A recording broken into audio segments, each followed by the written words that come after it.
Trek Profiles Podcast, episode 57, recorded June 2021.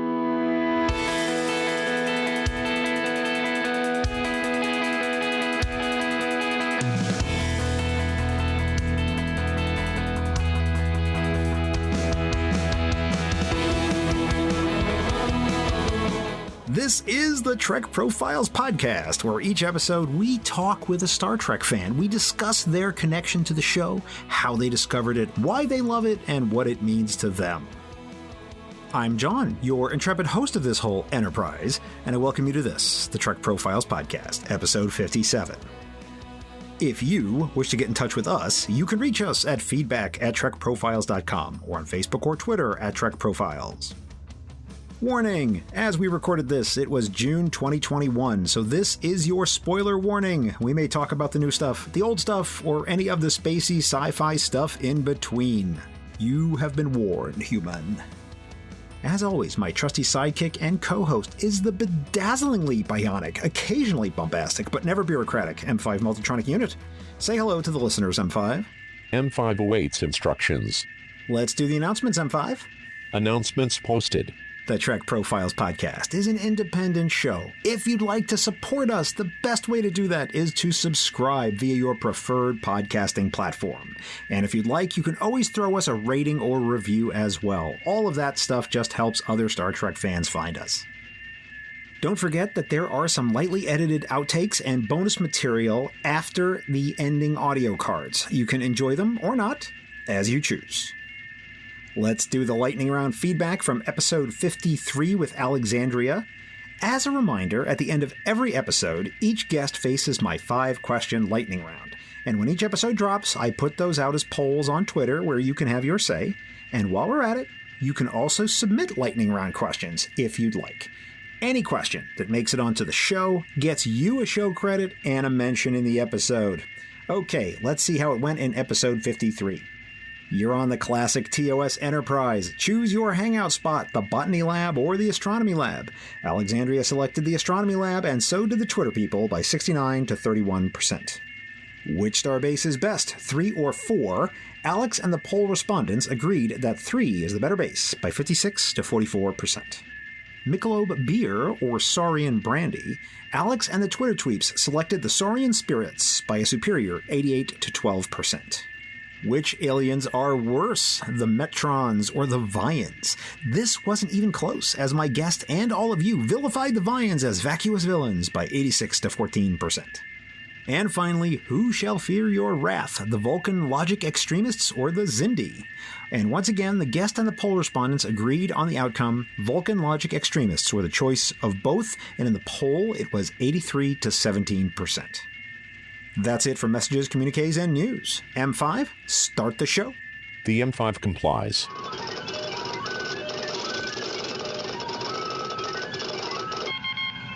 Her favorite characters are Spock and Data, but she also loves Centurion Bakra too. What the what? She loves the Enterprise refit and the Vulcans too. She's from Orlando, Florida, North America, Earth, in Sector 001. It's Abigail Glover. Welcome, Abigail, and thanks for being on my podcast. Thank you so much for having me here. I'm super excited to be here. Abigail, are you a Star Trek fan? Yes. And we are sitting here in early summer 2021. When did you become a Star Trek fan? Early last year when the pandemic first started hitting. So you are new to the Star Trek fandom. Very, very new. Haven't even made it past Next Generation yet.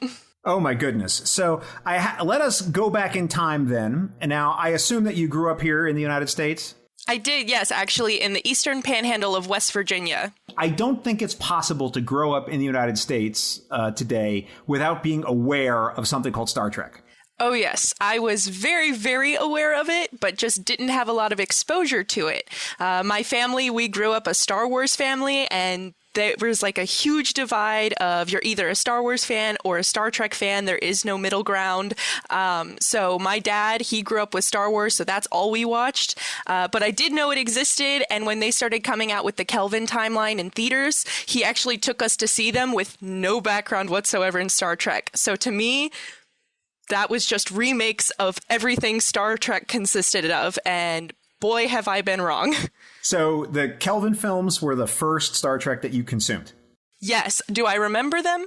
No, because I was pretty young, but it was the first time I was ever exposed to Kirk, Spock, Starfleet, what a starship was, all that jazz. Amazing. About how old were you at this time? Ooh, probably around 10. Okay. So you're, basically a kid, right? And you go see the Kelvin films, and then did you come home and be like, hey, I want to watch more Star Trek, or what happened next? I think I was excited for the next movie because in my mind, for some reason, I believed like this was the first bit of material that I could be exposed to, because that was back before streaming became really popular, and finding things that were older to watch online was a lot harder. And as a kid, I didn't have any of the know-how to be like, oh, I'm going to go out of my way and dig for this and find it so that I can watch it. So I just waited for the next movie to come out, waited for the third movie to come out, and then by then I was just like, oh, these are really good. Forget about it. Okay. Don't know what happened, but I knew it was there. I knew it existed. And going into high school, one of my high school classmates, her friend, and her mother were very into Star Trek, and they would try to talk to me all the time about it. But I had no idea what was going on. And I don't know why it didn't click with me then. Like, hey, you can actually go and watch this. I think part of me was a little overwhelmed once I finally found out how much material was out there for the Star Trek universe, especially compared to Star Wars. I think from last year, when I finally had the time to be like, yeah, I can actually start from the beginning and watch these, and they're easily accessible to me. That's when I was like, all right, now's the time. All right, so let's examine that in a little bit more detail. So you watch the Kelvin films and you sort of put Star Trek away for a bit. And then you go through your life. Now, the pandemic hits in early 2020. So at that moment, you just figured, I got time. And what at that moment made you decide now's the time for Star Trek? So I started at the job that I'm currently at in 2019. And one of my coworkers, Adrian, is a huge Star Trek fan. He loves Star Wars too, and he loves a bunch of other nerdy stuff. So we got along really well. But his big thing was Star Trek. And so I kind of started asking him, like, where do you even start with Star Trek? How much is there? How big is the universe in the storyline? Is it one continuous storyline? And he was so patient with me and answered all of my questions. And he was like, you know what? If you want to start watching it, and he came in to work one day with this huge stack of DVDs. He's like, here, start watching it. And he gave me all of his DVD copies of the original Star Trek motion pictures. He said, my wife bought me Blu-rays of these. I don't need them anymore. Take them, watch them. The original series is on Netflix, and we'll talk about it at work. And I was like, blown away. I had all of the DVDs now. I immediately started watching on Netflix so that I could get to the movies, and that's where it took off. Okay, so it sounds like Adrian was your personal Star Trek mentat, pretty much. Yes, he has been absolutely fantastic. I love him to pieces. Every day when I go to work, I will start my day with Adrian. We need to talk about these last few episodes that I've watched, and he will listen to everything that I have to say. He'll give me his personal advice. We'll make jokes about it. I've even told him before, I'm like, I need to just take you out to dinner to treat you for listening to me ramble so much. But in doing so, you're going to have to listen to me ramble a bit more. That's typically what us Trek people do, is we just sit and talk about the episodes, right? Exactly. I mean, people have been talking about some of these episodes for over 50 years now, and it's not going to stop anytime soon. So he gave you, I want to understand, all the TOS and TOS movies? Not the original Star Trek series, but he gave me all of the original series movies. Ah, okay. And is that what you then started with? So you stayed within the Star Trek films. So you watched Kelvin, and then you started watching the TOS films. Exactly, which confused the heck out of me, because I was like, wait a second, this is Kirk? But that was supposed to be Kirk. Are they the same person? And Adrian was like, no. Let me elaborate on this. Well, you see, first there was Spock, and then there was the Prime, and then there was the Red Matter, and the Hobus Star, and you got to get into all this like crazy stuff. Yeah. I get it. Yeah, and I remember too when I was watching through the original series, and we got to the episode with Khan. Mm-hmm. I was like, wait a second, that's Khan? He was in Spy Kids. And Adrian was like, well, I mean, yeah, that's one way to remember him, but I always remember him as Khan. And I was like, oh no, how wrong I have been my whole life. Okay, so I just want to understand the sequence here. So you watch these TOS films, and then did you start with TOS on Netflix, or did you go to TNG? What did you watch after those TOS films? So he gave me the films. I watched the first one, and I told him how confused I was, and he said, okay, you need to go back even further then and watch the original series, which at the time, and I believe it still is, was on Netflix. Mm-hmm. So I said, okay. I started watching the first few episodes. I was kind of taken aback, especially because the first episode, the pilot, it's a completely different cast than the second episode or the first actual episode. So I was like, all right, I'll give it a few more episodes. And then by that time I was hooked. So then I finished the original series, and then I went back to the films and watched through all of the films, and then started Next Generation.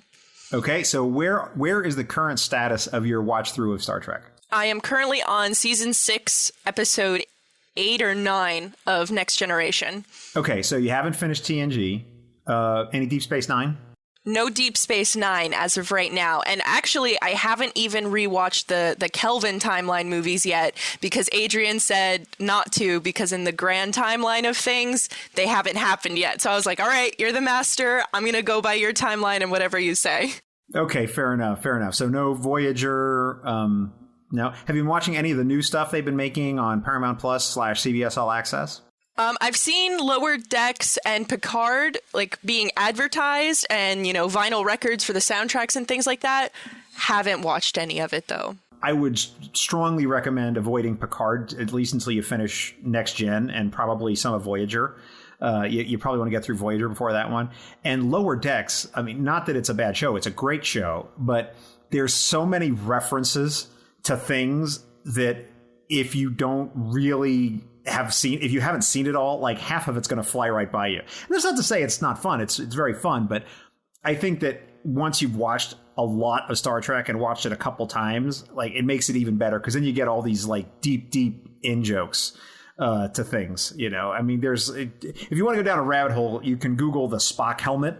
Oh boy. And it was a toy it was a real toy that existed that has nothing to do with anything from Star Trek. And they put it into Lower Decks at one point, right? So there's an actual Spock helmet, which did not exist in the world, right? Or in Star Trek. It was just a toy that someone slapped Star Trek on and sold, and ended up in Lower Decks, which amused the hell out of people who actually saw it. So, there's lots of little things like that. So I think that's probably one to save till the end. Yeah, I think that's my biggest fear of jumping anywhere, is not understanding something or spoiling something that hasn't even happened yet in the sequence of me watching. Mm-hmm.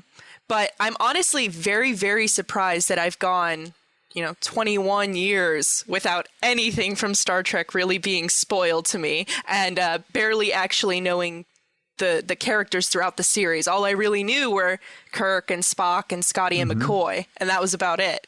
Oh, okay. Well, you got a lot in front of you, so it's going to be great. When you watch Star Trek, it sounds like this is a solo activity for you. You're just kind of watching it and then going to work and talking to your personal Star Trek mentat about it. Yeah, so I squeeze it in throughout pretty much any free time I have. And now that school's out for the summer, I have a lot more of it. So I will watch it while I'm getting ready in the morning. I will put it on in the car while I'm driving so that I can listen to it. I will watch it when I get home from work or during my lunch break. But sometimes if I'm hanging out with my boyfriend or anything like that, I'll drag him into watching it too. And he won't know what is going on. Bless his heart. I love him so much. And he'll just sit through it and he'll ask me questions throughout. And I feel like such a pro answering. But then I'll go and talk to Adrian, and Adrian will be like, well, actually, and I'm like, oh my goodness.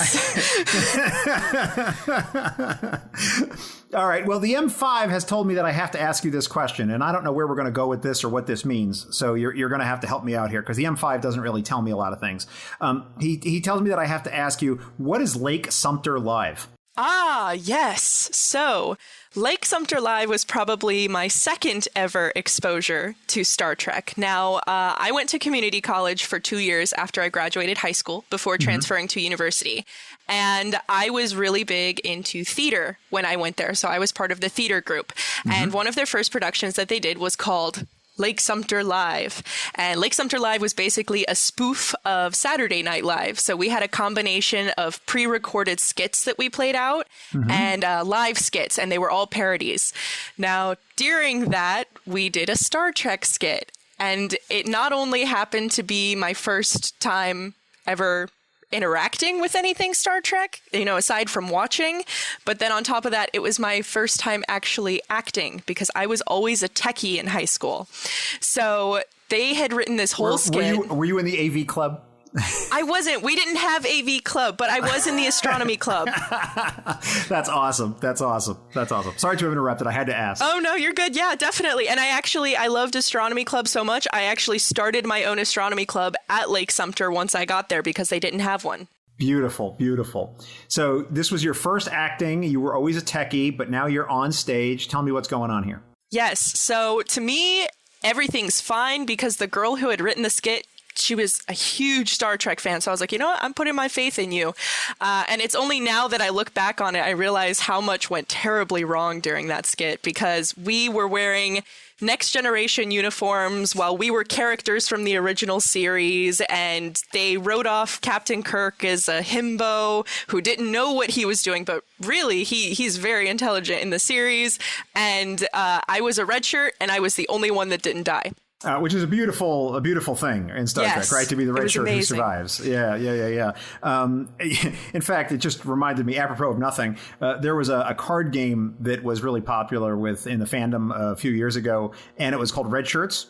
And the whole point of the game was to kill off all your opponent's red shirts, like give them impossible missions that they would die in and to keep your red shirts alive.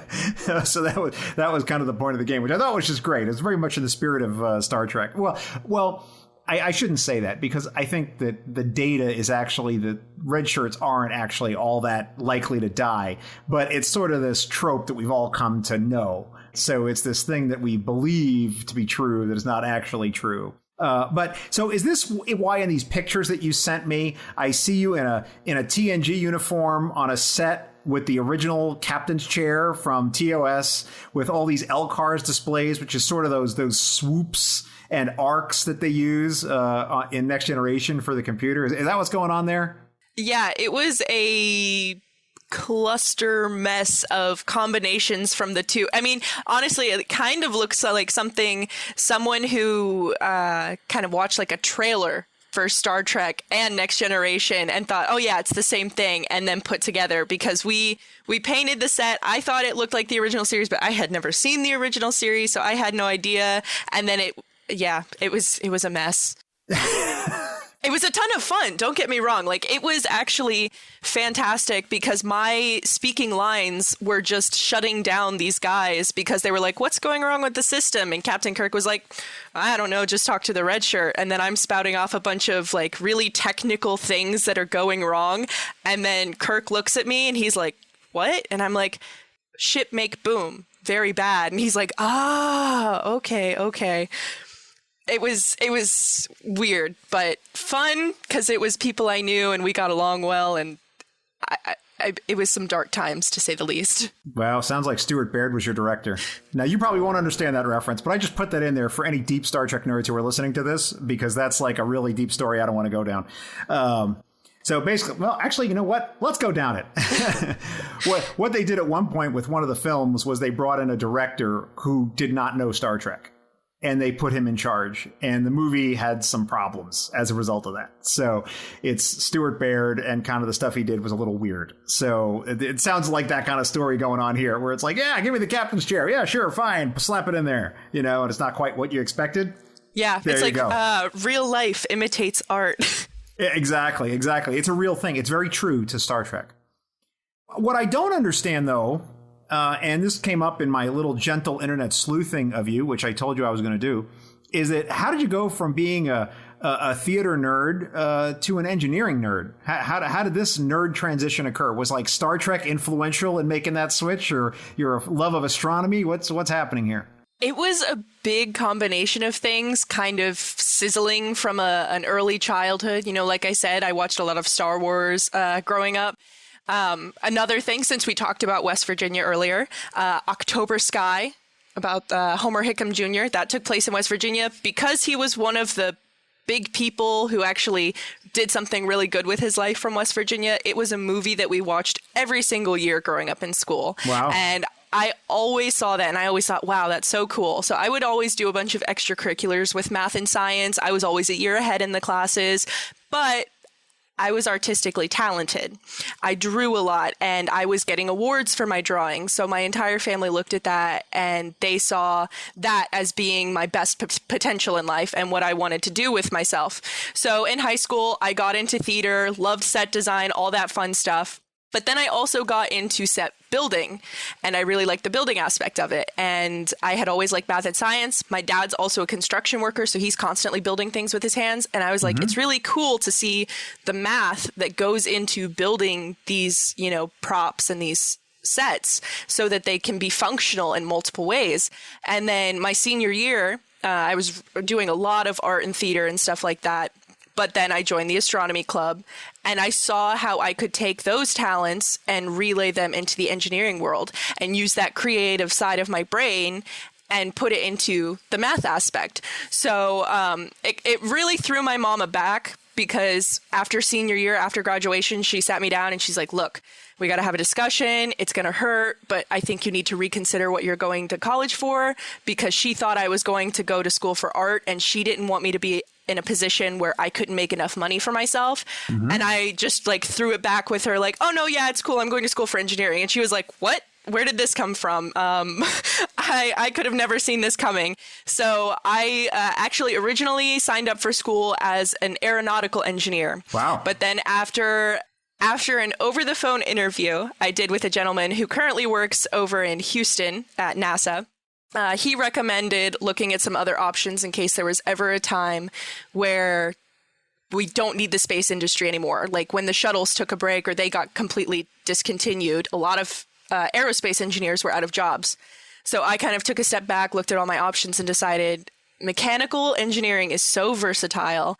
I think I'm going to go for that. And University of Central Florida actually offers a great program where if you get your bachelor's in mechanical, you can get your master's in aerospace. So that's kind of where it all took off. It was a combination of hands-on art, loving the math and the science. And, it was such a weird thing to go to school. And after 2 years, doing programs with NASA and starting this astronomical society, and being part of STEM Club, all that, people looking at me as, oh, that's the space girl, because all throughout high school it was always, oh, that's the art girl. So art girl to space girl, right? That's amazing. Well, I celebrate you. I think that's wonderful, and I wish you every possible success. I have to admit, I find it a little demotivated. The aerospace engineer was like, do not do this. Do not go into my career field, and talk you out of it. To me, it's nice because there's so many kids who are going aerospace at my school, and you talk to any one of them and they all have pretty much the same goal. I want to work at NASA, SpaceX, Lockheed, like those clusters of things. But you talk to mechanical engineers, we have so many options. We've got people who want to go to the amusement parks down here in Florida. We've got people who want to work on cars, motorcycles, boats, spacecraft, aircraft, pretty much anything you can get your hands onto. And I really love that versatility because I have such a hard time staying hyper-fixated on one thing for too long. I love to see other things that it involves, which is a huge reason I've started getting into reading Star Trek novels on top of watching the show. Oh, great. Well, we're going to want to talk about that, too, in just a second. I want to cover just a few more bits and bobs, though, before we move on. So we'll talk more about that in just a second. But one of the things that you sent me in our preparation for this was some art that you did and some drawings of Star Trek characters. And I'll put all that up on the show notes page over Trek Profile so listeners can check that out if they're interested. So you're still doing art, though, right? Yes. It is my passion still. I absolutely love it. I can't keep my hands off the pencil. I have tons of doodles throughout all of my engineering notes, so it's really funny to look at because you'll see notes with like these huge math equations or derivatives, differentials, all that fun stuff, but then you'll see like a doodle off to the side of my teacher who said something funny during the lecture, or of my friend or something I'm thinking about like food. But I recently got an iPad, so I made the switch to digital art, so because of that, it's a lot easier to carry around my materials. So any chance I get, yet, I'm making art. And of course, I have to incorporate my passions for that. So Star Trek has been a huge part of my life recently. I'm drawing it. I actually have a lot more drawings that I didn't even send you. Those are just two of my favorite. And I'm hoping to start making like stickers and keychains and all that fun stuff with it too. Oh, great. Well, if you put together an art book or something like that and you want me to link to it, just send it to me and I'll be happy to do that and send people your way. And if you get a store or whatever, I'll be happy to send that out and make sure my listeners and people who follow me on social media know where to find that stuff. And it's great stuff. I enjoyed looking at it. Thank you. Yeah, you're welcome. You're welcome. Okay, so you've decided to commit yourself to engineering now. You're working your way through Star Trek. Some of the other things that you sent me, though, were pictures of your collections. So when did you start buying Star Trek merch? Yes. So I think the first piece of Star Trek merch that I got was last year in the fall. And I went to visit my dad up in South Carolina, and he has this absolutely fantastic store close to him called Second and Charles, which for those of you who don't know what Second and Charles is, it's basically a huge store that has used books, new books, t-shirts, musical instruments, vinyl, CDs, a lot of fan memorabilia. It's just like the perfect store for any nerd. And they actually had an original Toys R Us, original series phaser still in the box for like $40. And I was like, oh, this is so cool. I don't know if I'm like worthy enough to buy it yet. Like if I know enough to buy it. And my boyfriend was like, just get it. Just get it. Yeah, and so I bought no rules. There's no rules, Abigail. There's no rules.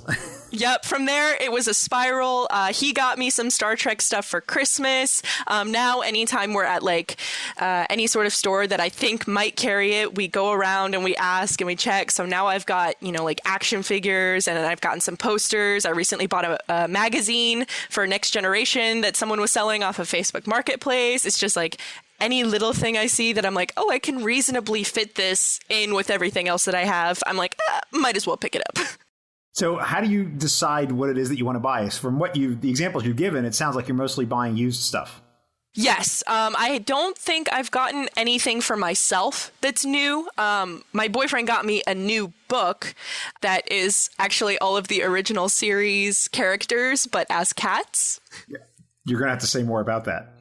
Yes. It's a beautiful book. Hold on. I'll show you because we're on the video, but Star Trek cats. Oh, I think I have seen that somewhere online. Yeah, I think I have. It's sort of like a gag gift kind of thing.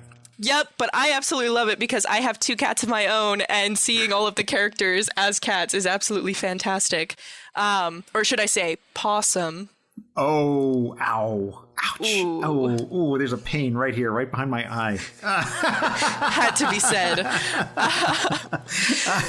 But yeah, usually I'm going to, because right now, since I'm still going through, original series, Next Generation, that's all I've got on my plate. A lot of the stuff that came out for that is older just because they came out a while ago. So it's easier for me to find stuff for those two series that are used instead of brand new, because usually brand new items for things that are this popular, prices are through the roof, and I don't have problems with things that have been shown a little or a lot of love.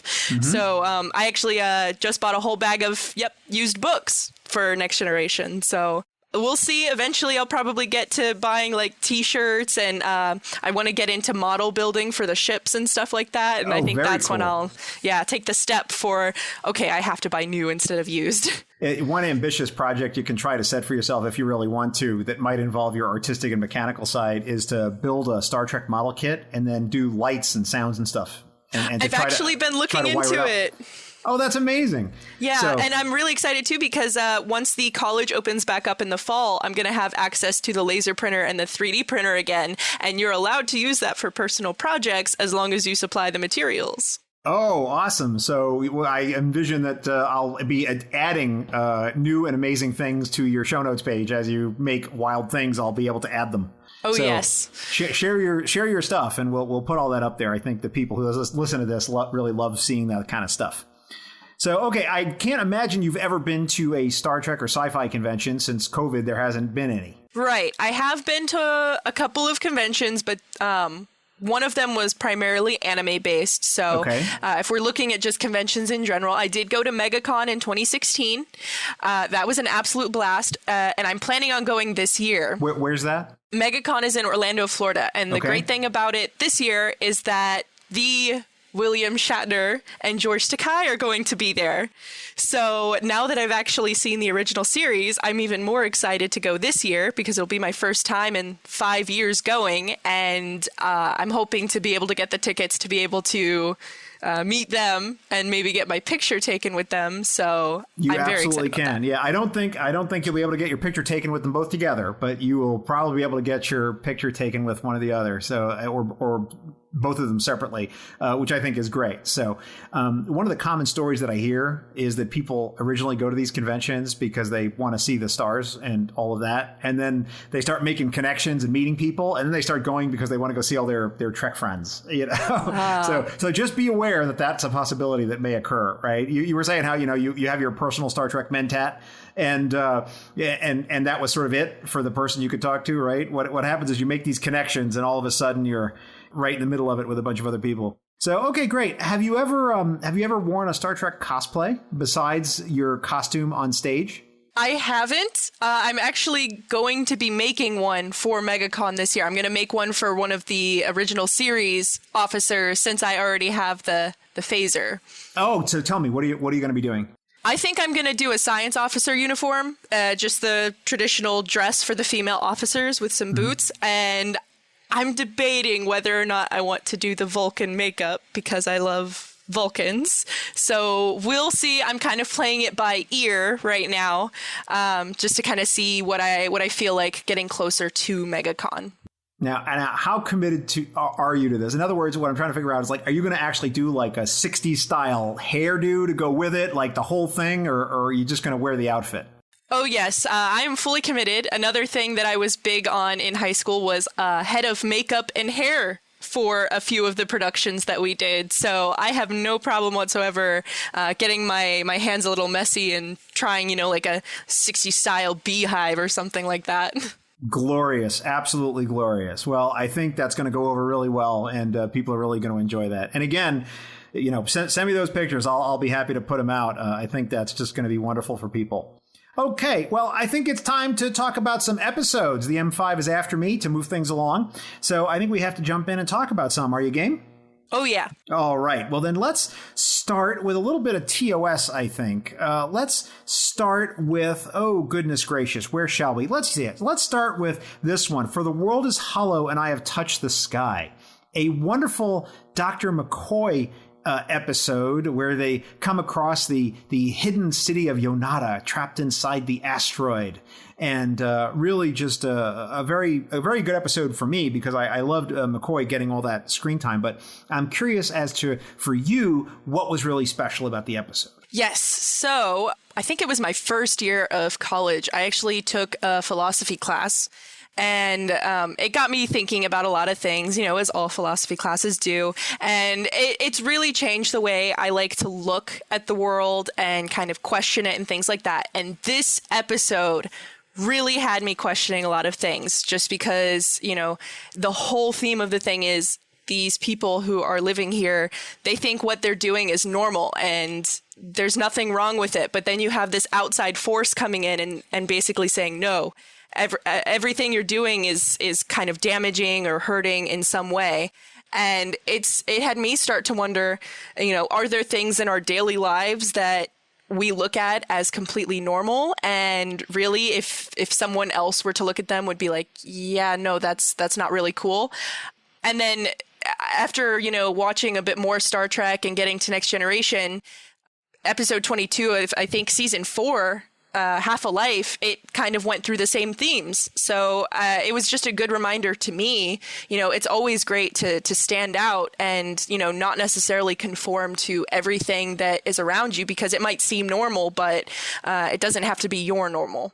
It sounds to me like you were studying a little bit of Plato's Cave there. Oh, yes. I love Plato's Cave. I wrote a whole paper on that. Okay, fantastic. Well, I love the Greek philosophy stuff, so we could go down a rabbit hole there, but we shan't for my listeners' sanity, because I think I've gone down that rabbit hole one too many times.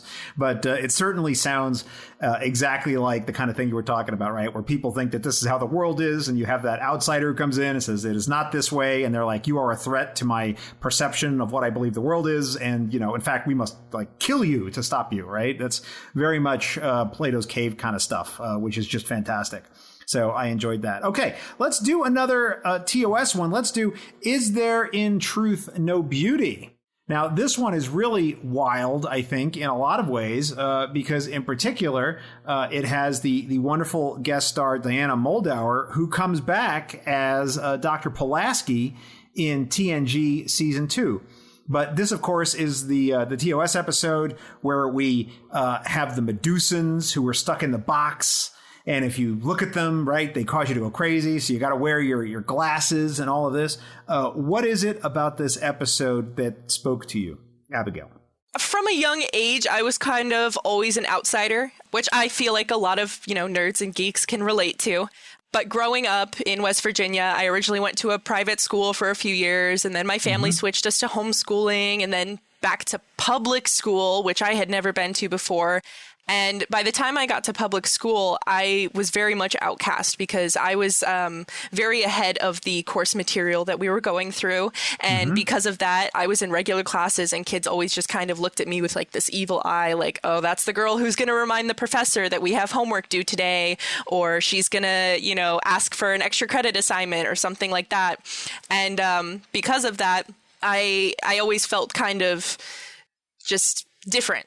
And I got bullied a lot because of it. I looked different because my definitions of beauty, according to my family, were a lot different than what prepubescent teens are going through in middle school. And I went through a lot of changes with my own personal appearance and, reconsiderations of who I am. And now that I'm in college, it's absolutely fantastic because I basically have all the forms of self-expression that I want. If I want to cut my hair a certain way, I can do that. If I want to dye it a certain way, I can do that. And I'm at the point in my life where I don't have to care what other people think about that because I know I am who I am on the inside, no matter what I look like on the outside. And this episode was a great reminder of that because the companion, I forget her name, I know I'm awful, but she was blind. So she didn't look at any of those. Miranda, I believe. Yeah. So she didn't look at any of those things when looking at, well, quote unquote, looking at people. She really looked at what the beauty was on the inside. And so it really just kind of cut me deep because I was like,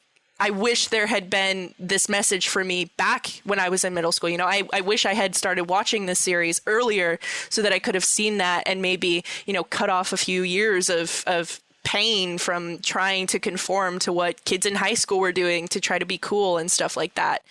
So to me, it was just a fantastic episode to remind people like, hey, it doesn't matter what you look like on the outside. What really matters are your actions and how you treat other people and how you're treating yourself. Because at the end of the day, you're all you've got. I think that that's one of the reasons that Star Trek has been as timeless as it has been, is in that people can attach themselves to things in these episodes which really are beyond sort of the parameters of sci-fi, right? They see these eternal messages of optimism, of people, to use a hackneyed term, living their best lives, or finding out what's best about themselves and really pursuing that. And this whole idea of eudaimonia, human flourishing that people seem to have in the world of Star Trek sometimes. And I think that's really attractive to people. And I think it's wonderful that you saw something in that episode that really touched you. So let's talk about some different episodes. I really got to understand how some of these ended up on the list. So I must interrogate you, Abigail. Please tell me about this TNG episode, season 4. I believe it's episode 14, Clues.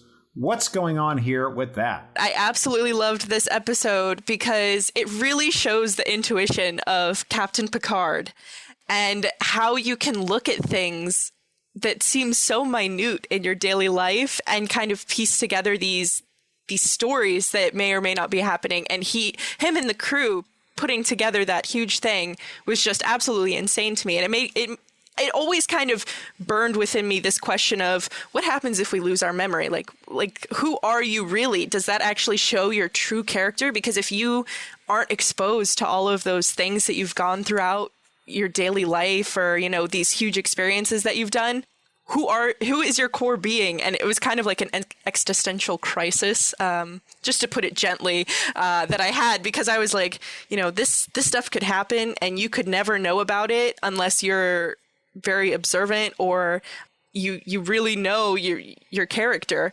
I think I put that episode on the list just because I wanted to feel like someone else had that same feeling of existential, like, oh my gosh, yeah, no, who do we know? How do we know who we are, really? It's a great episode, and I really enjoy it. But I have to say, it always reminds me of an episode from another show called The Prisoner. Have you ever seen that? It's an old 60s show. It's okay. We're gonna have to divert for a second. So it's basically like, imagine a James Bond style character from the 60s, right? Very cool, you know, like James Bond, English, you know, refined. And the opening of every episode, the opening credits, is him driving to the spy master's office in London, and he throws down a resignation on the desk and walks out. And like, that's the opening of every show. And the guy, the spy master in the office, like, you know, presses a button or whatever, and you see like all this machinery spinning and all these things happening. And the spy goes home and he starts to pack a bag. And what happens is this undertaker pulls up in front of his house, knocks him out, and he wakes up in this place called the Village. And he has no idea how he got there. Like, the last thing he remembered, he resigned, he was packing a bag, and now he wakes up in this place called the Village. And nobody has their name, everybody has a number, and he's number 6. So everyone says, "Good morning, number 6," you know, this kind of thing, right? So I'm going far deeper into this than I need to. But there's actually an episode of The Prisoner called The Schizoid Man, which they also made an episode of TNG called The Schizoid Man, which was a reference to that Prisoner episode, which is really cool. And it's about this exact idea, because the same thing happens in this episode where number 6 is taken by the people that run the village, and he's gone through all this like torture and like programming. Like he's right-handed, but then they teach him to become left-handed. They do all these things to like mess with him. Then what they do is they put him back into his house, and he wakes up and they blank his memory. So he wakes up and all of a sudden he's left-handed, you know, and like they do all this to torture him, right? And to mess with him. Yeah. And he's trying to piece it together, like what happened to me. And if I'm remembering it right, one of the big clues is that he'd injured his finger, and the injury had healed like more than it should have. And that was the clue that taught him that, oh, wait, maybe like I'm missing time. Well, that's actually like another episode of Next Generation when members of the crew were being abducted by that alien race that did the clicking. Oh, they creeped me out. I hated the clicking. And recently my cousin made me watch Hereditary, so it made it like 10 times worse now.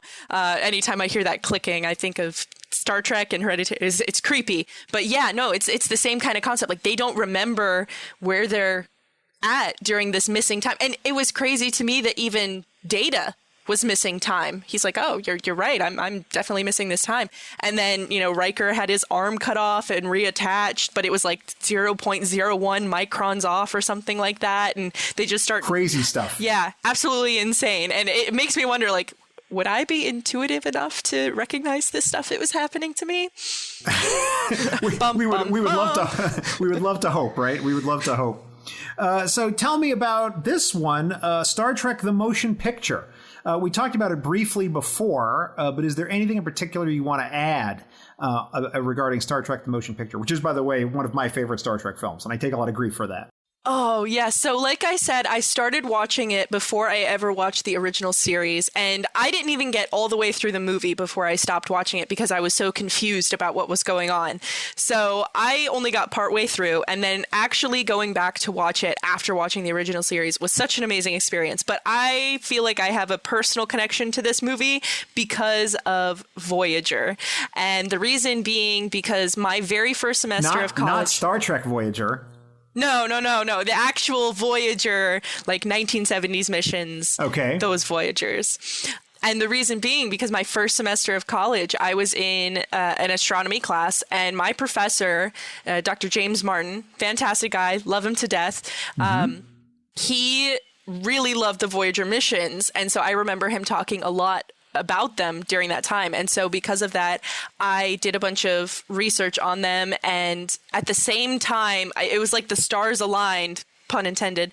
And my favorite artist came out with an album titled Voyager, where it's an instrumental musical track of his idea of what it was like being on the Voyager. It's kind of like a movie score or something like that. It's absolutely fantastic. It's by Adam Young. If anybody wants to look it up, it's titled Voyager.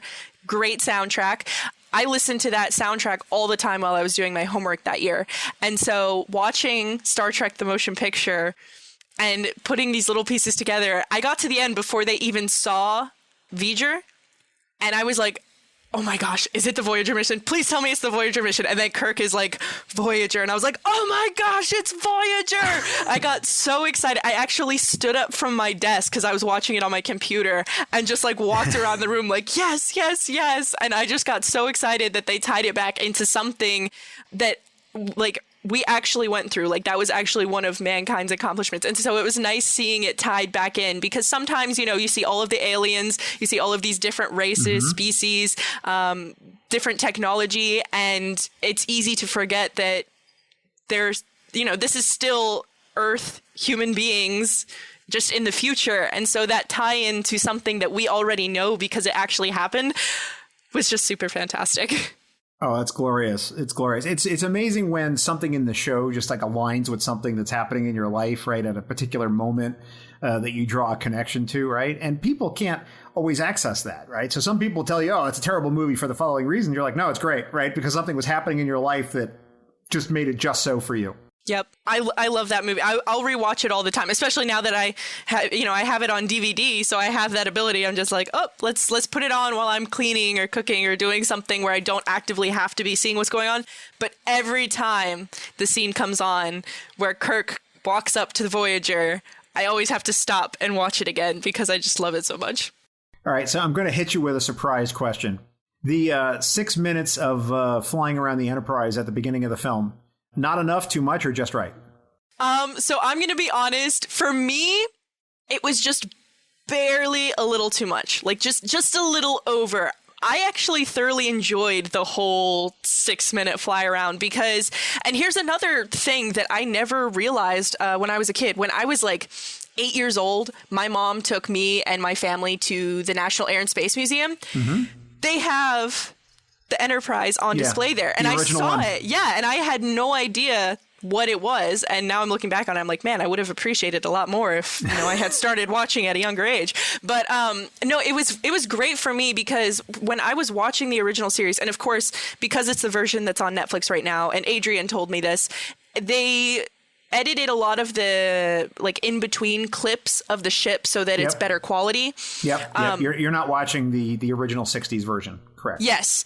And so even with that updated version, to me, it just felt really small, and I had a really hard time conceptualizing the hugeness of the ship, you know? So actually getting to see what the creators, as an artist, of course, what the creators had wanted to portray in the original series, but maybe didn't have the budget for or couldn't quite get when it was coming out, to see them suddenly have access to be able to do all that. Hey, I'd want to show it off too. Like if I spent that long and building it up that much, I want people to look at my ship for a good 6 minutes and really sink it in how huge this beautiful, beautiful ship is, and what the crew is, doing inside, and why they can appear in one room and maybe not appear in another for, episodes at a time. But the scale of it was just amazing to me. Once I saw that, it really put it into perspective. Yeah, I completely agree with you. I think that really was a big part of it, was just to say that, you've never seen the Enterprise like this, and they weren't kidding. Right? Yeah. Especially in a day where there wasn't social media, there wasn't like a lot of stuff out there. So you'd have to actually go to the movies, and this was what you were going to get, right? It wasn't really contemplated that you're going to be getting DVDs that you can pause and really look at stuff, right? So I think it really was their chance just to say, this is the Enterprise we always wanted. And here it is. Yeah. Yeah. And I think the biggest reason I say it was only just barely a little bit too much was just because I actually watched that first movie with a group of friends over Discord. Okay. You know, we had like a movie night and it's playing and I'm just like in awe staring at the computer screen. And then we get to the point where one of the guys on the chat is like, is this the whole movie or what? And then I'm like, snap back to reality, like, oh, shoot. Yeah, it has been going on for a while. Well, I think there's another way to look at it, too, which is it's really, you have to kind of look at the subtext of it. And in that moment with Scotty driving the little pod around, Kirk is really embracing the idea that this is what he's wanted, right? He's been living this sort of other life and he's got this midlife crisis and he fought to get the Enterprise. And now he's looking at the thing that he wanted. And it's that moment of actualization of the idea that he had earlier, you know, that he had to put himself in to take over the ship and actually do the mission. So there's kind of a subtext there if you want to play it that way. But, you know, there's an interesting graphic that I think you might enjoy. There's a YouTube video. Is it a YouTube video? I don't know what it is. I'm going to have to look for this. But I know it's out there that some graphical person did the math. And they actually did the Enterprise D with what it would look like if the crew was just standing like in lines and rows on top of the saucer. What would that look like in comparison to the ship? And it's basically a postage stamp on this like giant shoebox. And you'd realize, like, my God, like all 1,000 people like fit within this one little tiny part of the ship, you know, lined up like shoulder to shoulder. And you realize, like, my God, you know, you could have like a whole nacelle to yourself. I mean, that's why the ship looks deserted, because it is. Yeah. Oh, my gosh. And it's funny that you say that, because I actually I read something recently. I forget what it was, but it's more on a lighthearted note. But it was like creators of Star Trek, no calculations. Star Trek nerds, all these calculations. Star Trek creators, well, if you want it to be that way. It's pretty much right. Okay, so let's talk about another TNG episode. And I think this one's particularly interesting because as we record this, I just released an episode by Mark, with my guest was Mark Cushman. And he's actually the guy who wrote the story for this episode. So that's TNG Season 3, Episode 23, Sarek. So tell me, what about this episode appealed to you, Abigail? First of all, absolutely love the fact that they brought Sarek back, because he's Spock's dad and I love him, and he did fantastic in the original series and the movies and all of that fun stuff. But the reason I felt really personally connected to this episode was it really, like you said, reinforced that idea of Vulcans having these really intense motions and being able to contain them. And I remember having a whole conversation with Adrian about this when we were laser lining one night at the store. And, you know, he went through all of that information with me because I was confused. I thought Vulcans had like no emotions whatsoever. It was just purely logic. And he was like, no, that's the great thing about it. It's that balance. They know that they have these emotions and how to contain them. But of course, sometimes they don't realize that maybe letting a little bit of emotion in isn't necessarily a bad thing. And I think my big thing with this is growing up, my parents got divorced when I was about 12 years old. And I lived in the house with my mom and my younger brother, and we had a roommate that my mom had gotten so that we could have help around the house. And my mom was going to college, and she was working like 2 jobs so that she could help us out and support us and send us to school and everything like that. And she was always so good at hiding her emotions. And I remember in high school, you know, we go through a lot, and you know, we think it's the end of the world when actually it's not. But I remember having a few outbursts with her, and her just calmly shutting me down, like, okay, you need to take a step back and look at what you're doing. And so with that, like I said, you know, never really seeing my mom too often with those emotions, but sometimes it seeps out. It kind of reminded me of her, seeing a bit of her in Sarek. Like sometimes she has these outbursts of her own, but they're very few and far between because she's so level-headed. And so a part of me saw her in him, and it reminded me that, yeah, it's my mom. And, you know, everybody kind of looks at their mother, you know, as the authoritative figure and everything like that. But sometimes it's easy to forget, like, they're human too. They have their own emotions. They have their own stuff going on that they don't even tell their children because they don't want to burden them with that. And it made me feel a little bit more connected to her, because now I'm going to university. I live about an hour away from her, which isn't too terrible. But I see her a lot less often because I work full time and I go to school half time. And so it was nice to see that and be reminded of her and just think about her in a positive way and remember how strong she is and how much she does for me and my brother. It's a glorious story and a wonderful way that you've connected with this episode. And thank you for sharing that. It's a touching story. Yeah, I love her to death. I'm so proud of her, too. She got her master's degree 2 years ago in nursing, and now she's considering getting a doctorate. So she's definitely a huge inspiration for me in my education and, being a strong, independent woman who can do a ton of things. She at first was a little wary of me going into engineering, but now it's all she thinks about me for. She's like, yep, that's my daughter. She's going to school. She's going to be an engineer. She's doing all these cool things with NASA, and she's so proud of me. And we're just proud of each other. We like to share that around with one another in the family. So beautiful, beautiful. Okay, let's talk about another TOS episode. Let's talk about season 3, episode 22, The Savage Curtain. So this is the one where we have the battle, right? We have Abraham Lincoln, we've got Kalis, and they all have to fight for these aliens on the planet. Certainly a very interesting episode, but not one that often comes up on Trek Profiles, I have to say. So I got to ask you, Abigail, what's going on here with Savage Curtain? Well, aside from it just being a good episode in general that I thoroughly enjoyed watching, and the Star Trek Cats book that I showed you earlier actually having scenes from that episode drawn in cat form in it. I just loved all of and I love this when any show does it, but where they pull historical characters and integrate it into the show in a way that makes sense. So it was kind of the same way in A Fistful of Datas, where they had the Old West and it's stuff that we actively recognize, but, with a new twist on it.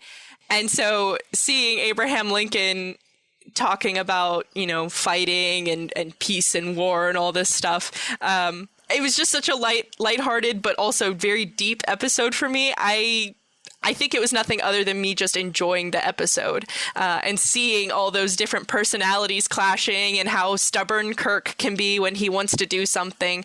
But then also, that feeling of being out of control of a situation because the crew couldn't do anything about him being down there except kind of hope that he made the right decisions and came out alive. And so, sometimes I, of course, feel like I'm out of control of my own life. I've got to get through school, so I have to work a job. And, I see kids my age who are going to school full time, so they're way ahead of me, even though I've been in school longer. And it just reminds you that even if you're out of control, you still have the right to make choices that are going to ultimately influence the outcome, because they could have chose to interfere and then, something would have happened to Kirk. But, they made the decision not to. And that did affect what happened. All right. Well, then let's change gears and talk about a book that you emailed me about. Let's talk about Spock Must Die by James Blish. So I don't even want to try to paraphrase this one because it's nuts. So why don't you give us a thumbnail sketch of the story and tell me why it made this list of things that we wanted to talk about today? Yes. So I started reading this last year, I think when I was still in the process of watching the original series. And I loved Spock as a character. So I saw this on the bookshelf and I was like, all right, I got to know why he's got to die.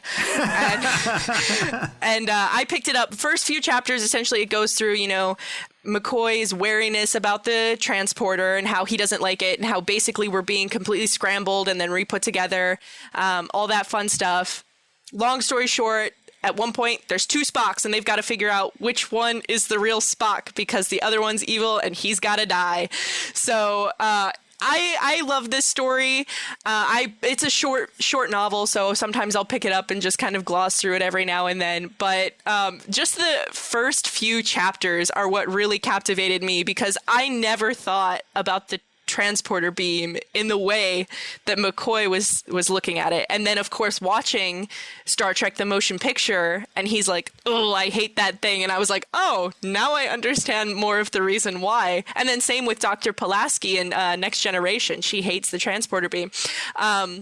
So it was just a great book that really put a lot more insight into what I was watching. And that's what I absolutely love about novelizations. And I'm huge into the Star Wars extended universe with books. And that's why I'm really excited to be getting into it with Star Trek, because it gives you so much more insight about the characters in stuff that's not happening in the episodes and more of their thought processes, things like that. I actually just started reading Ghost Ship, which is the first book for the Next Generation novelizations.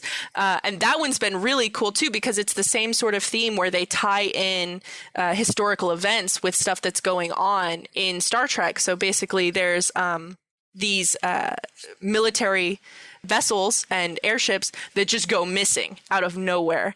And Counselor Troy starts to hear the voices of all of these passengers on these ships, but she doesn't know where it's coming from. She's having dreams about them.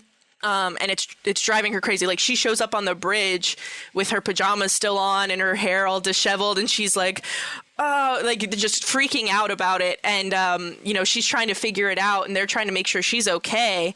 But then these little things start to happen, and they all start to realize that it's tying in. So that one I haven't finished yet, but it's been really good. And I'm really excited to keep reading what authors have to offer for this. Abigail, you made a reference earlier to TNG's A Fistful of Datas. Is there anything else you want to say about that particular episode? It's certainly a little bit strange that we have a Worf sort of Alexander Western episode, holodeck episode. Well, that's what I absolutely loved about it, because it just seemed so out of the normal. Like, usually you're having these episodes where, there's something impacting the entire ship and everybody's got to band together, to overcome it. But for this one, it really focused on Worf and Alexander and how they had to fight Data's malfunctions, even though, of course, it was affecting the rest of the ship just in different ways. But the thing that I loved about that episode was seeing them actually interact, because like you had said earlier, Worf wasn't always the best dad. Like you said, he shipped off Alexander to live with his mom and dad. And when he came to live on board with him, he wasn't really participating a lot in his life. And he was very, what's the word?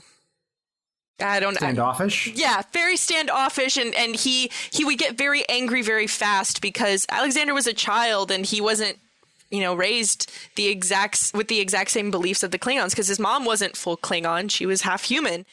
So seeing them actually interact and get along, and Worf enjoying himself with Alexander, it was a great episode. It reminded me a lot of my dad, like I told you. He went through a lot when I was a kid, and it led to the divorce, but I don't want to go too far into detail about that. But, he still put in effort when he could. And even though Worf originally didn't really want to, because he was looking for a bunch of excuses to not go, when he finally did, he realized how much fun and how much he could relate to his son. And so it leaves me hopeful for their future together and, his relationship with him, because I would have hated to see just the entire series go by and him never really care about Alexander. That just would have broken my heart, because he's such a cute little kid. But seeing them get along, and then of course, the best scene, when Data shows up in the dress, I mean, how can we forget about that? So all those things tied together. A pivotal moment in Star Trek history, for sure. Oh my goodness, yep. And him falling into Worf's arms, beautiful. Brett Spiner did a fantastic job acting in that episode. That's all I can say. Well, I'm not going to spoil anything for you, except to say that you will see more of Worf and Alexander in Star Trek to come. So for whatever that's worth, you will see where things end up. And I'll leave that as an exercise for you to discover on your own and have your own reactions to that. So, Abigail, I want to ask you about TOS Season 2, Episode 25, Bread and Circuses. This is the one, of course, where we go down to this planet, Kirk, Spock, and crew, and we find this sort of modern 20th century Roman Empire. And there's all these people living out, these rebels living out, and Kirk and Spock fall in with them, and there's a whole story about it. What about this particular episode appeals to you? The reason I really liked this episode was because it was the episode I used to get my grandfather into watching Star Trek. So like I told you... Okay, yeah, you're going to have to say more about that. Yes, like I told you, my dad took me to see the Kelvin timeline when it was coming out in theaters. And this grandfather is my dad's dad. Okay. And he loves movies, so he was always taking us to the movie theaters to watch different things. Now, when I first saw this episode, my first thought was... okay, Roman culture, cool, get to the end. But it was really the end scene that made me recommend it to my grandfather, because there's this scene where I believe it's Spock and Kirk, they're having a conversation and they're kind of pondering. They're like, it was so parallel with Earth, being with Roman times. It's just so baffling to me that they still worship something as primitive as a sun god. And they're like, yeah. And then Uhura comes in the back and she's basically like, you guys are idiots. They're not talking about a sun god. They're talking about the son of God. And so that kind of clicked with me because my grandfather, growing up with him, he was a pastor. He owned his own church. He was very, very heavily involved in the church. And so I've always known him as the most religious person in my family. And he's very picky about what he chooses to watch. But seeing that scene, I was immediately like, all right, he's got to see this. There's no way he's going to say that he can't watch Star Trek.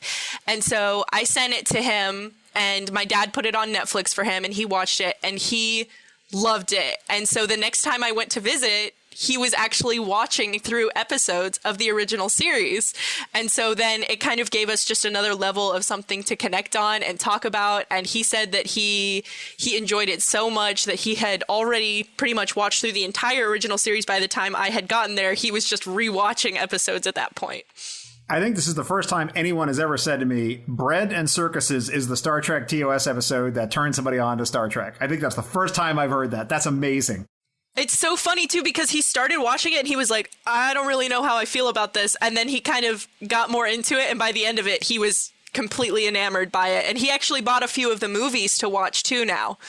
Oh, that's amazing. So is he further ahead than you in viewing or behind? He's still behind. I don't know if he's going to get to the point where he wants to watch The Next Generation. Mm-hmm. I think a part of him also likes the original series just because, that was out when he was younger, so he already knew it existed. He saw a lot to do with it, and I think it also makes him a little bit reminiscent of that, and so that's why he enjoys it a bit more. But Next Generation is my next step to trying to get him a little bit more hooked, because he's still behind me. He's only watched that. I don't think he's explored past the original series yet.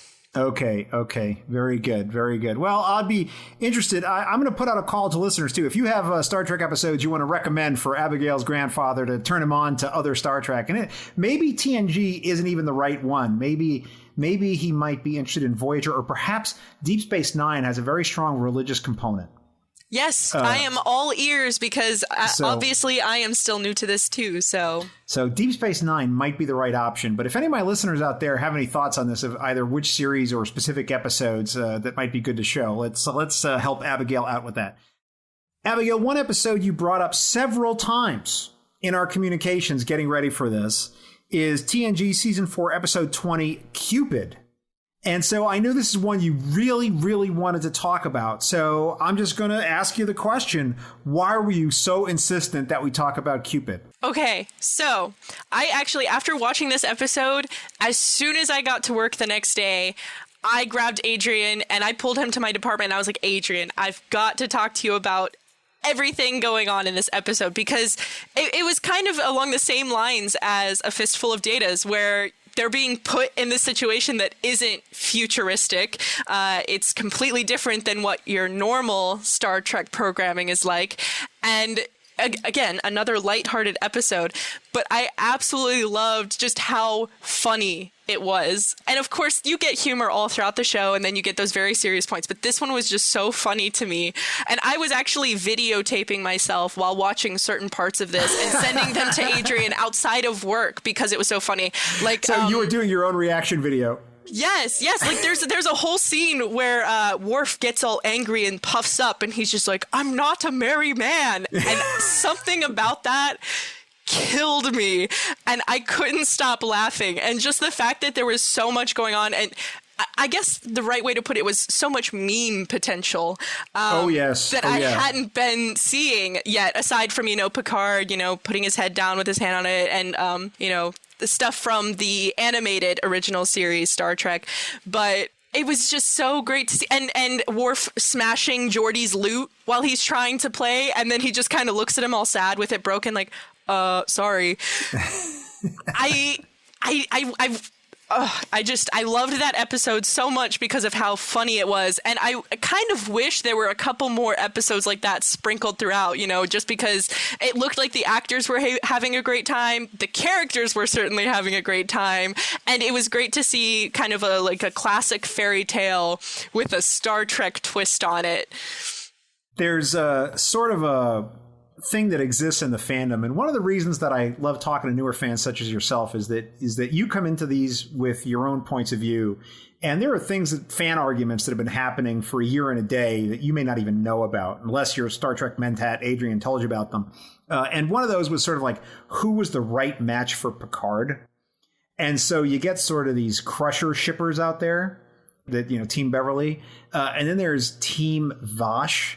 And there were people who were like, that is the right one for Picard. Like Jennifer Hetrick as Vash, that was the one. The sort of, female Indiana Jones type, and except a little bit more criminal. And, that would have been the ship to have. And then there's some people who are like, no, Nella Darren, if you remember who she was. She was in that one episode. The point you would remember, if you remember anything about her, it would be she was the one who brought Picard into like those tunnels in the ship, and she pulls out the piano. And they started doing that little musical duet in the middle of the engineering spaces, right? That was Nella Darren. So there's some people who are like, Team Nella Darren, no, Team Vash, no, Team Crusher, no. Right? And then, there's all this fisticuff. Yeah. And so there's another element in that really threw, I think, some people for a loop, especially the Team Beverly people. In the Picard show, they fully expected, why is he not living with his wife, Beverly? Where's his wife, Beverly, who he's happily married to? Where is she in the show? And she is not only, and I'm not spoiling anything, she's not in the show, and she's not even referred to. Oh. It really is something that I think a lot of people were not prepared for, or at least some of the people that I'm talking to. I don't know. But, you can come down on whichever side on that you want to come down on. But there was sort of I myself am on Team Vash, so I was happy that you picked Cupid.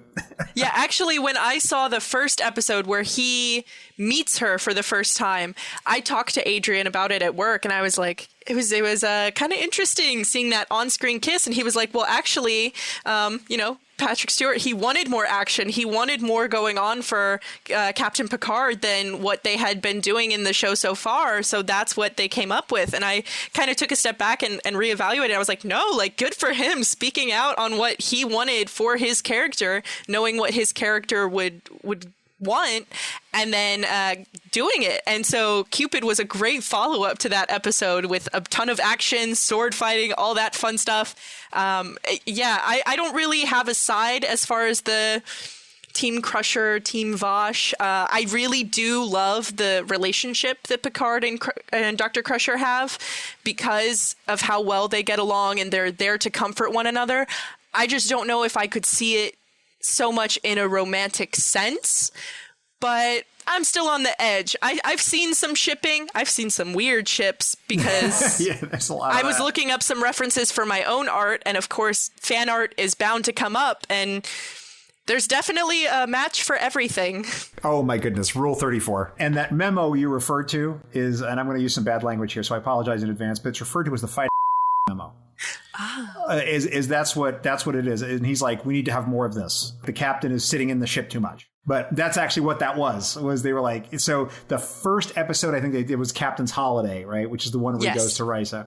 And my little take on this, just, you take this for what it's worth, is that Risa, which everyone always talks about is like this great place, canonically, as shown in the TV show, it sucks. Because anytime anybody goes there, like bad stuff happens. Yep, because the second time it came up was when they had it was when Wesley came back, and they all had the game that they were playing, and they were basically getting brainwashed, and they didn't realize it, but it was because Riker went to Risa again. That's right, and Risa appears in other episodes of Star Trek. yet to come. And I will tell you that every time people go there, bad stuff happens. And there's even an episode of Star Trek Enterprise, which I won't spoil, but the episode is basically like all the characters go down to Risa, and the episode is what happens to each of them. They all have terrible experiences except for one character. One character, the one who's like, this place is going to suck. She actually has a nice time, and everybody else has a disaster. You know, like one of them comes back with a major injury, and, you know, another one gets involved in like a legal problem. And then there's a Deep Space Nine episode where Worf goes there that is just nuts. I mean, Risa canonically sucks, and you will never convince me otherwise. So yeah, I think they need to find a new vacation spot. I'm with you. I'm absolutely with you. You know, it's funny. I had on another person early on in Trek Profiles who said, you know, the best vacation planet was Planet Argelius, which was in TOS. It's the Wolf in the Fold episode where Scotty's accused of murder. Yes. Right, of murdering the woman on the planet. Because if you look at that episode, that planet was actually like a planet where like everything is open. They're very big with hospitality. They're very open sexually, which for some people is a big deal. So it was however people wanted to be, they could be on that planet, right? And they're like, that's the coolest planet. I always think the Shore Leave planet would be the place I'd want to go, right? I don't know if I want to get chased by a samurai or anything, but I think I could probably make it work. Yeah, I'm still blown away because, hey, if you've got a holodeck, like if I had that technology openly available to me, I don't know if I'd ever leave my room again. Absolutely. I think the holodeck's awesome, but I always felt like it would probably be used for like training exercises so much more than recreation. You wouldn't be able to get in there because like they'd be running drills or something. I always felt like that's how it would be used. I think that's all Lieutenant Yar used it for. Was training exercise when she was head of security when she was still on the show. So, I mean, yeah, that would definitely make sense. But I guess if they had enough holodecks, you know, you could squeeze some time in and schedule it or whatnot. But I think that's probably a more realistic version of what would be happening on a Galaxy-class Star Cruiser. Fair enough, fair enough. So let's talk about one more episode. Let's talk about TNG Season 4, Episode 11, Data's Day. Here we have, it starts with if I remember it right, Keiko and O'Brien getting married. Yes. And we follow Data throughout his day. So please tell me why this slice of life episode is one that came to the top of the list for you.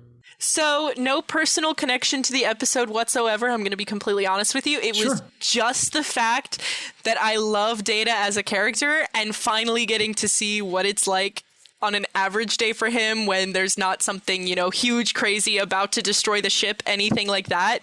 Because I feel like I get to these points watching the episodes where sometimes I'm like, wow, I haven't seen a lot from this character in a while or this character in a while. And to be fair, they have a ton of bridge crew that they go through all the time. And it's more episodes that follow them together than individually. So actually seeing him and how he interacts with people and how he misinterprets things because of his computer systems and everything like that, I just love the episode so much. And I think it was after that episode that I actually drew my fan art of Data. Nice. Because it was just such a wholesome episode that I just fell in love with, and getting to see all that. And then, of course, you know, Keiko and O'Brien, of course, coming to terms at the end and everything having a happy ending. It was just such a like little cliche, happy-go-lucky episode. And I just fell in love with it for that reason. Well, you've not just fallen in love with that particular episode to me, Abigail. It sounds like you've fallen in love with Star Trek, this thing which wasn't really a big part of your life years ago, but now you've embraced it in a big way. You're working your way through 800 hours of content, which, by the way, is how much there is. There's over 800 hours, as we record this, of canonical Star Trek out in the world. Plus, if you put the novels and fanfics and all the other things on top of it, I mean, there's probably tens of thousands of hours of Star Trek entertainment out there in the world, between all the things you can read and look at and fan films and everything else. You're spending a couple hours talking to some rando off the internet on why Star Trek matters to you. You're talking to your personal Star Trek mentat, Adrian, about it. Why does Star Trek matter to you? I think a huge reason is seeing people who I can relate to in the show and seeing them go through all these trials and tribulations and coming through the other side better people. And I remember when I first started watching the show, I thought it was corny and predictable. And I was trying to guess what was going to happen at the end of each episode. And then as I started to watch, they just started throwing little twists and turns in to the point where I was finding myself on the edge of my seat, like, oh, what's going to happen? I can't actually think of something that would make sense for them to get out of this predicament. And so with that, I just started to love the characters. I started to relate to a lot of them. And it was also fantastic seeing women in positions of power, because I am a minority in my field. There's very few girls in the engineering field, but seeing these women on the Enterprise doing these huge jobs and undertaking all of this stuff, it was absolutely fantastic to see. And it actually reinforced my passion for science and engineering, and getting to see how I can utilize that aspect of my life with what I want to do with my life. And the sci-fi aspect, it like tied everything up about me in a nice, neat little bow, because it was a fantastic show. I did theater. It's got great visuals, that artistic side. And then, of course, it's very good with the scientific aspects that are incorporated into it. So I am very sad that I didn't get into it sooner, but a part of me is happy, because I don't think I would have appreciated it as much as a child as I do now as an adult, going to school for this and knowing what my interests are now that they're more defined. If Star Trek contributes anything to your life, I think it is a wonderful thing. And I've really enjoyed our conversation, and I really enjoyed all the things we've talked about. But the M5 is giving me an alert. He's giving me an alert that it is now time to face the Kobayashi Maru. And the Kobayashi Maru is a challenging and difficult test, cunningly prepared by the M5. Should you not only survive the test, but pass it as well, the M5 will award you an honorary Star Trek title on behalf of our little show here. Are you ready to face the Kobayashi Maru? I'm ready. M5, load the Kobayashi Maru simulation and prepare to record Abigail's responses. Working. Question 1. Which spaceship class is the best class, California or Parliament? Parliament. Who's chasing you, the salt sucker or the giant space amoeba? The giant space amoeba. Hang out in sickbay with Dr. McCoy or hang out in engineering with O'Brien? Engineering with O'Brien. Take your pick, orbital skydiving or Sunkatse? Orbital skydiving. Who's worse, Dalla and her crew or Peanut Hamper? Peanut Hamper. Simulation complete. M5, please compute the results and tell us if our guest has passed the Kobayashi Maru.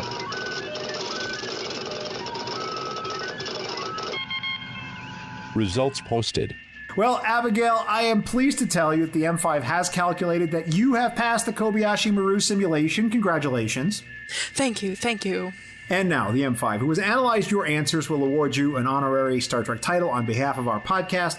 M5, please tell me, what title are we going to award to our guest? Abigail is awarded the title of Impulse Systems Control Officer on the USS Titan. So there you go. Yay! So, Abigail, please tell people how they can get in touch with you if they want to continue the conversation. Yes. So I am available through my Instagram at abs_does_space. Got to keep it with the theme. I am also on Reddit, which I don't have my username off the top of my head, but I will give that to you in an email after we get off of here, so that you can put it in with the other stuff. Okay. And then that's pretty much it. Instagram and Reddit are what I'm on all the time. All right, great. And what I'll do is I'll put up pictures of all your art and all the other stuff you sent me, pictures of your skit from, what was the name of it? Sumter Night Live. Yeah, I'll put up the pictures from Sumter, Lake Sumter Live up on the show notes page, and anything else you send me. And if you put together your art in a portfolio or something like that, go ahead and let me link to that. And some of it was really great stuff. I got to tell you, I think people might be interested in ordering some commissions from you if you ever wanted to hang up a shingle. You never know. Yes, so, and I'm totally open for that. Oh, if commissions are open, let me know, and I will definitely tweet that out. I think people will enjoy that. But, you better be careful because people start contacting you and want some art done. Hey, I love it. It gives me more access to more fellow nerds that like Star Trek too, so... Oh, that's good. I noticed you're doing the hand pyramid of evil contemplation there, which is always a good thing. Abigail, thank you so much for being part of Trek Profiles. Thank you so much for having me.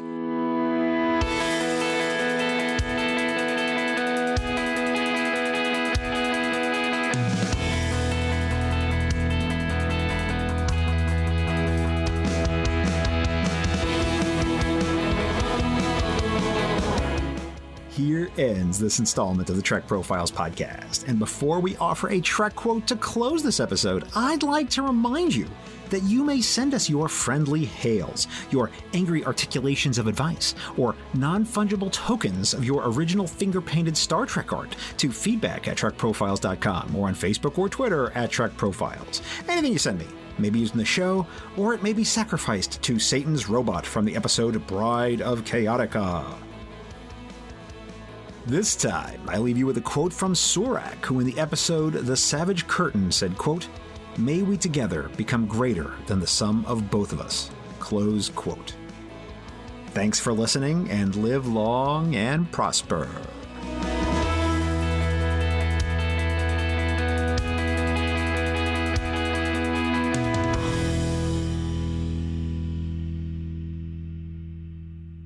This handcrafted podcast is brought to you by Stars and Sky Media Lab. It's cosmic.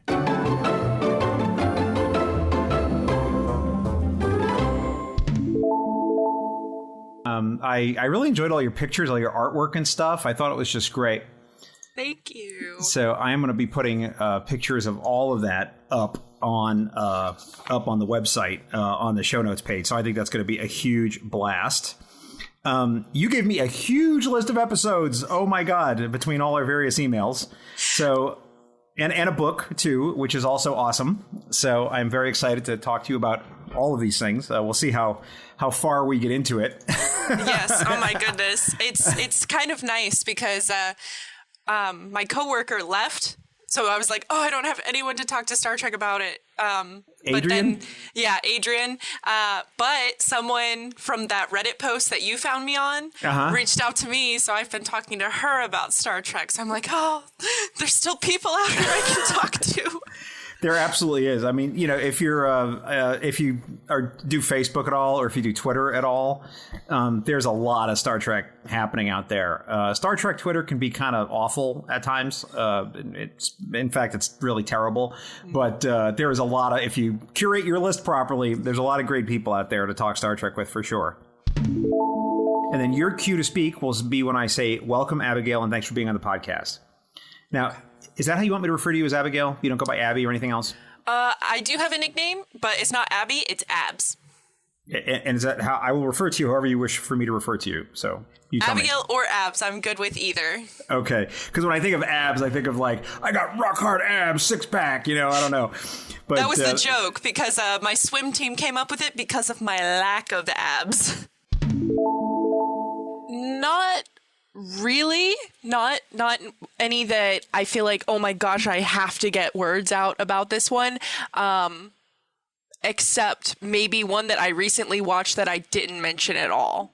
Okay, tell me. When you're ready. I've actually made it to season 6 of Next Generation. I believe it's episode 8, A Fistful of Datas.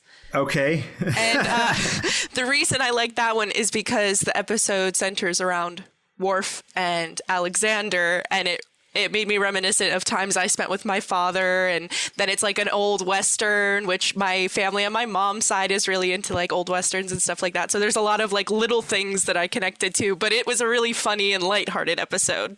Okay, good. Well, and it's probably one of the few episodes where Worf is not the worst father in all humanity. Yes. Just stand by, because he's like a horror show of like dad. So not to spoil anything, but I'm just telling you, he's not so great. Oh yeah. All the times with Counselor Troy and all that fun stuff. And I feel like I kind of connected with that in a personal level too, because my dad, he wasn't the best growing up, but he still tried his best. Well, that at least counts for something. Although I think you can make a case that Worf didn't necessarily try in a lot of cases.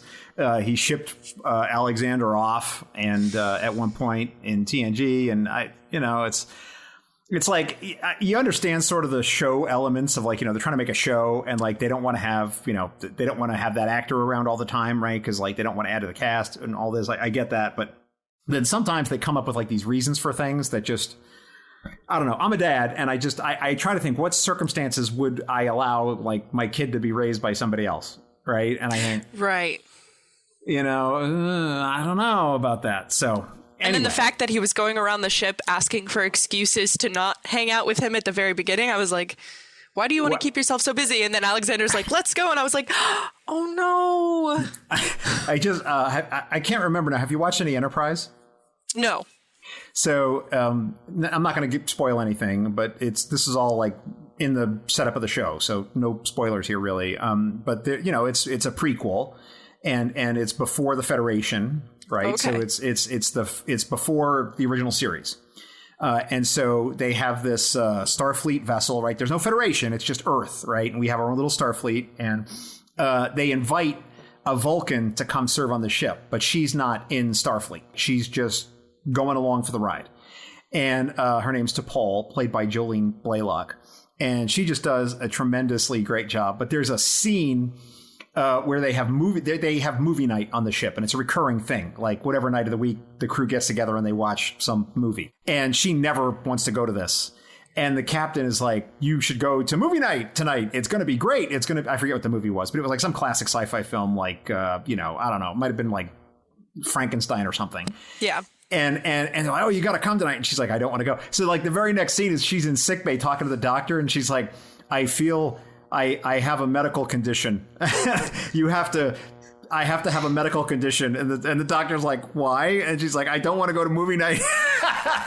Because Vulcans are terrible liars. Oh my gosh, good. That's great. So good. So good. Yeah, she's just fantastic. And the doctor in Enterprise is really, he's literally my favorite. If I spoil anything, it's that Phlox is awesome. And if you don't like Dr. Phlox, I'm sorry, but we are not going to be simpatico. We're leaving the podcast right now if you do not like this. That's it. Eject. We're out. We're done. Peanut Hamper is an actual character in Star Trek that you have not seen. I definitely haven't, but the fact that it's named Peanut Hamper, I had to pick that one. And I won't spoil anything just to tell you who Dalla is, but there's a Star Trek Voyager episode where there's basically these scammers who dress up like the people from the Voyager and pretend to be them to scam planets out of their resources. And they're like, yeah, I'm Captain Janeway from the Voyager, and this is Tuvok, and, we have all these weapons. You've heard of our reputation. We're basically like the Dread Pirate Roberts from Princess Bride, yes. Right? They just come in and they're like, yeah, we're these, give us all your stuff. And the episode is the Voyager actually meets them. And so, like, there's like this doppelganger that, it's an actress that looks like Captain Janeway, not exactly, it's not a twin or like a clone. It's just a similar kind of look, and it's a very funny episode, but in a way. But yeah, they're really terrible. And it's like the Spider-Man meme where they're both staring at each other with their fingers pointed out. Yes. And now, do you remember the episode of TNG with the exocomps? Yes. Right. Well, there's a Lower Decks episode, which you haven't seen, where an exocomp joins Starfleet. And the exocomp, and it's a female exocomp for whatever that's worth, and she has to pick a name for herself, and the name she does an algorithm to choose the most aesthetically pleasing and perfect name, and she chooses Peanut Hamper. And so she's Ensign Peanut Hamper, and so that's kind of that tells you a little bit about how Lower Decks is. Hey, that is fantastic. I love it. If I could have a nickname for myself, it would be Peanut Hamper, because at least it's aesthetically pleasing. There you go. Boom diggity, we're done. Yay! Now, you said you had nerves. You didn't have to have nerves for this. I knew it wasn't going to be bad, but I think part of me was just nervous that I was going to ramble or say something stupid, because I am a rambler. But you're just so easy to talk to. You made it easy. No one listens to this show who hates on Star Trek. They are listening to this because they are opting in to hearing about fandom stories. Like that is what they are buying the ticket for. So there is nothing to worry about there. So I'm going to have to ask, though, is like your Star Trek friend Adrian, is he going to be mad that you're on a Star Trek podcast and he's not? I actually told him that I was going to be on a podcast, and he was like, a podcast for what? And I was like, Star Trek. And he said, what the heck? And Adrian actually has his own podcast, not Star Trek related. He does it with a couple of his friends where they just talk about random stuff. And that's the big reason I wanted to tell him that I was going to be on a podcast. But when he heard it was about Star Trek, he was like, what? Tell me when it goes up and everything. And I was like, oh, yes, definitely. But I didn't tell him that I was going to talk about him whatsoever. So I was just like, yeah, I'll let you know. Oh, so this will be a big surprise then. Yes. So, but wait a minute, but he's not working in your store anymore. No, he recently transferred to another store that's closer to his house with his old position, because when COVID hit, we lost a lot of our full-timers, and he lost his position as a full-timer but stayed as a part-timer. And so this other store was offering him a position as a full-timer with his old benefits, so he left to go do that. But we still talk all the time on like Snapchat and Instagram, and he'll send me Star Trek things all the time on Instagram. Hold on, I'm going to show you the last thing he sent me. Yeah, if his Instagram is public, I'll share that if you want me, if it's all right. Yeah, I think it is. Yeah, last thing he sent me, Star Trek when I'm watching on my own, and Star Trek when my parents walk in. Exactly. And it was the same thing for me, because I'll watch it during my lunch break at work, and I think there was one episode where there were some questionable sounds coming from the phone, and someone walked in and they were like, "What are you watching?" And I was like, "I swear it's not bad, it's just Star Trek." See, that's why you have to invest in some headphones, right? Keep those earbuds handy at the office, because if you're watching Star Trek and there's something really weird going on, and it can be misinterpreted and cause you a problem, and you do not want that. You do not want that. Yes, we don't want the name to be tainted. So wait a minute. But you don't have anybody at work now to talk about Star Trek with? My friend Aaron, he'll listen to me talk about it, but he doesn't really have any input because he's never watched it before, so I don't really talk about it too much. And then it's the same thing with my boyfriend. I'll talk about it with him, but he's just kind of like, yeah. And sometimes when he sees something Star Trek related, he'll talk to me about it to try to get on that same level. So he talked to me the other day about, what is it, 7 of 9? Yes. And I was like, I don't know who that is yet. I haven't met her yet. I think she's on Deep Space Nine. So we looked it up. Voyager. She's on Voyager. Voyager. Yeah. I was like, oh yeah, I think she's on Deep Space Nine. We looked it up. Voyager. And then I saw that she was a Borg, or used to be a Borg, and I was like, I know who the Borg are. I can't look it anymore. It's gonna spoil stuff. So he was like, okay, I won't talk about it. Yeah, she's a big part of the latter part of Voyager. She's not in the Earth first few seasons, but then she comes on, and she's a big part of the show when she's on there. And then the character actually continues in the Picard show, so she's on that as well. Oh, very cool. Yeah. So you got a lot to look forward to. But hey, I'll offer you this, which is, as you go through your journey, if there's things you want to update us on or anything like that, just let me know. Because I've really enjoyed the whole series I'm doing with all the new fans. Because like I think I told you in one of my emails or communications to you, is that I've had on a lot of lifers. Yeah. And, they're all sort of tuned into all these things like we were talking about, Team Vosh, Team Beverly, Team Nella Darren, and all this. And it's okay, but it's always good to get like these outside perspectives. So I really enjoy talking to people such as yourself who are just getting into this and coming in with some fresh perspectives. So really glorious stuff.